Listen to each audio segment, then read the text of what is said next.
ये वक्फ bill unconstitutional है। ये वक्फ बिल नहीं है बल्कि ये वक्फ बर्बाद बिल है। ये हिंदू धर्म में mud by user, temple by user allowed है, तो यहाँ पर क्यों अलाउ नहीं कर रहे आप? हिंदू एंडोमेंट बोर्ड में कोई नॉन हिंदू मेंबर नहीं बन सकता, तो यहाँ पर आप नॉन मुस्लिम को क्यों बना रहे हैं? एक ही मकसद है, मुसलमानों से नफरत। देखिए, ये जो गवर्नमेंट एनडीए की गवर्नमेंट, जिसको चंद्रबाबू नायडू, नीतीश कुमार, चिराग पासवान और जयंत चौधरी सपोर्ट कर रहे हैं, ये वक्फ बिल अनकॉन्स्टिट्यूशनल है। ये वक्फ बिल आर्टिकल 14, आर्टिकल 25, 26, 29 का ग्रेव वायलेशन है।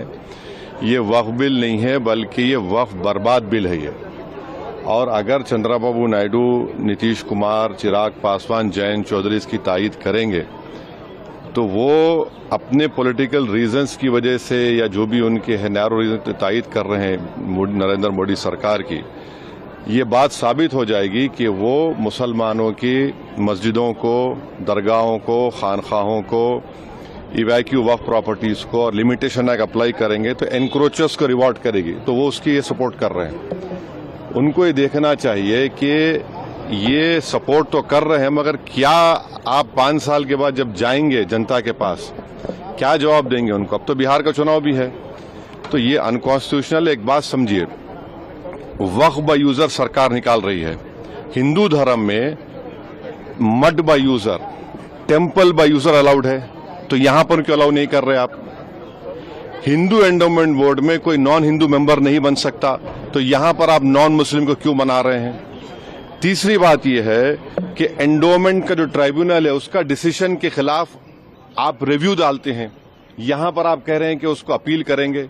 हिंदू एंडोमेंट बोर्ड में कमिश्नर, कोई भी हिंदू एंडोमेंट कमिश्नर कोई प्रॉपर्टी को डिक्लेयर कर सकता है एज अ हिंदू धर्म की प्रॉपर्टी। कलेक्टर का कोई रोल नहीं हिंदू एंडोमेंट बोर्ड में, क्यों कलेक्टर को लेकर आ रहे हैं आप? तो ये सब जो चीजें कर रहे हैं ना, एक ही मकसद है, मुसलमानों से नफरत। और इस देश में हिंदुत्व की आइडियोलॉजी के तहत ये एक प्रोजेक्ट है जिससे मुसलमानों को उनके रिलीजन से दूर करना, रिलीजियस प्रॉपर्टीज को छीन लेना।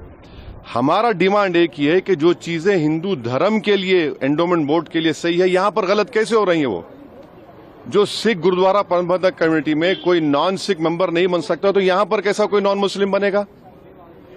ये बात आपको समझने की जरूरत है। आर्टिकल 25, 26, 29, 14 का ग्रेव वायलेशन है। इनको सोचना चाहिए चंद्रबाबू नायडू को। अभी वक्त है उनके पास सोचना चाहिए कि आप क्या बर्बाद करने का पूरा सहूलत दे रहे हैं बीजेपी को आप।